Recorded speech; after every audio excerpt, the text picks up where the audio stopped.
ಇದು ಶಾಸಕರಿಗೆ ಬರೋದಿಲ್ಲ. ಮೊದಲು ಶಾಸಕರಿಗೆ ತಾಲೂಕಾ ಮಟ್ಟದಲ್ಲಿ ಅಧ್ಯಕ್ಷರು ಮಾಡಿರ್ತಿದ್ರು, ಈ ಆಶ್ರಯ ಸಮಿತಿ ಅಂತ ಮಾಡಿ. ಹೈಕೋರ್ಟ್ಗೆ ಹೋದ್ರು ಕೆಲವು ಜನ, ಹೈಕೋರ್ಟು ಅದನ್ನು ರದ್ದುಪಡಿಸ್ತು, ಶಾಸಕರು ಆಗಂಗಿಲ್ಲ ಅಂತೇಳಿ. ಅದಾದಮೇಲೆ ಈ ಗ್ರಾಮ ಪಂಚಾಯತಿಗೆ ಕೊಟ್ಬಿಟ್ಟಿದ್ದಾರೆ. ಗ್ರಾಮ ಪಂಚಾಯತಿನಲ್ಲಿ ಅವರು ಹೆಂಗೆ ಆಯ್ಕೆ ಮಾಡಬೇಕು? ಗ್ರಾಮ ಸಭೆ ಕರಿಬೇಕು, ಜನರು ಊರಾಗಿದ್ದ ಜನರನ್ನೆಲ್ಲ ಕರಿಬೇಕು, ಎಲ್ಲ ಮತದಾರರು ಗ್ರಾಮ ಸಭೆ ಆಗೋದೇ ಇಲ್ಲ. ಯಾವ ಗ್ರಾಮ ಪಂಚಾಯತಿಯಲ್ಲೂ ಗ್ರಾಮ ಸಭೆ ಆಗಲ್ಲ. ಯಾವ ಪಕ್ಷದ ಅಧಿಕಾರದಲ್ಲಿದ್ದಾಗೂ ಗ್ರಾಮ ಸಭೆ ಆಗಿಲ್ಲ. ಬರ್ಕೊಂಡ್ಬಿಡ್ತಾರೆ, ಒಂದು 20-50 ಮಂದಿ ಸೇರಿಸ್ತಾರೆ, ವಿಡಿಯೋ ತೆಗಿತಾರೆ, ಗ್ರಾಮ ಸಭೆ ಮಾಡಿದ್ವಿ ಅಂತೇಳಿ.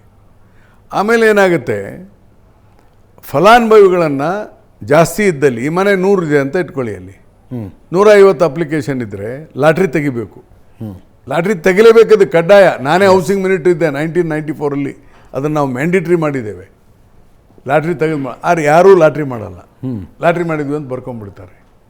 ಈ ಪಂಚಾಯತ್ ರಾಜ್ ವ್ಯವಸ್ಥೆಯಲ್ಲಿ ಕೆಳಮಟ್ಟದಲ್ಲಿ ಏನಾಗಿದೆ, ಹೆಚ್ಚಿನ ಅಧಿಕಾರಿಗಳಿಲ್ಲ ಮತ್ತು ಹೆಚ್ಚಿನ ಈ ವಿಚಾರಗಳನ್ನು ಜನತೆಗೆ ತಿಳಿ ಮಾಡಿಕೊಟ್ಟಿಲ್ಲ. ಇಂಥವೆಲ್ಲ ಎಲ್ಲಾಗುತ್ತೆ, ಉಡುಪಿ, ಕಾರವಾರ, ಮಂಗಳೂರು, ಈ ಸ್ವಲ್ಪ ಸುಶಿಕ್ಷಿತವಾಗಿ ಮತ್ತು ಹೆಚ್ಚು ಏನು ಜನ ತಿಳ್ಕೊಂಡಿದ್ದಾರೆ, ಅಲ್ಲಿ ಸ್ವಲ್ಪ ಎಚ್ಚರಿಕೆಯಿಂದ ಮಾಡ್ತಾರೆ. ಓಕೆ. ಈ ಉತ್ತರ ಕರ್ನಾಟಕ ಭಾಗದಲ್ಲಿರ್ಬೋದು, ಸ್ವಲ್ಪ ಇದರಲ್ಲಿ ಯಾರೂ ಈ ಗ್ರಾಮ ಸಭೆಗಳು ಇವನ್ನ ಜನನೂ ನೋಡೋಕ್ಕೆ ಹೋಗಲ್ಲ, ನಮ್ಮ ಅಧಿಕಾರಿಗಳು ಮಾಡಲಿಕ್ಕೆ ಹೋಗಲ್ಲ. ಹೀಗಾಗಿ ಅಲ್ಲಲ್ಲಿ what B.R. Patil said is a true. ಏನು, ಈ ಗ್ರಾಮ ಪಂಚಾಯಿತಿ ಮಟ್ಟದಲ್ಲಿ ಇವತ್ತು ಈ ಮನೆ ಹಂಚಿಕೆಯಲ್ಲಿ ತಾರತಮ್ಯ, ಭ್ರಷ್ಟಾಚಾರ ಆಗ್ತಾನೆ ಇದೆ. ಇದೇನೀಗ ಸಿದ್ದರಾಮಯ್ಯ ಸರ್ಕಾರದಲ್ಲಿ ಆಗಿದೆ ಅಂತ ತಾವು ಹೇಳೋದ್ರ ಅರ್ಥ ಎಲ್ಲವೂ ಪ್ರಾಸೆಸ್ ಪ್ರಕಾರನೇ ನಡೆದಿದೆ.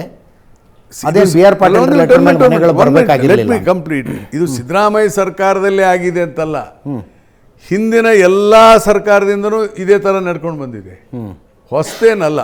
ಅಲ್ಲ, ಇದು ಹೊಸದೇನಲ್ಲ. ಆ ವಿಷಯದ ಬಗ್ಗೆ ನಾನು ಕಂಪ್ಲೀಟ್ಲಿ ಕನ್ವಿನ್ಸ್ಡು. ಆಮೇಲೆ ಇನ್ನೊಂದು ಹೇಳ್ತೇನೆ, ಭ್ರಷ್ಟಾಚಾರ ಏನು ಮಾಡ್ಬೇಕ್ರಿ? ಸರ್ಕಾರದ ಆಡಳಿತ ವ್ಯವಸ್ಥೆಯಲ್ಲಿ ಹಿಂದಿನ ಸರ್ಕಾರದಲ್ಲೂ ಇದೆ, ಮುಂದಿನ ಸರ್ಕಾರದಿದೆ, ಮುಂದಿನ ಸರ್ಕಾರದಲ್ಲಿ ಇದೆ.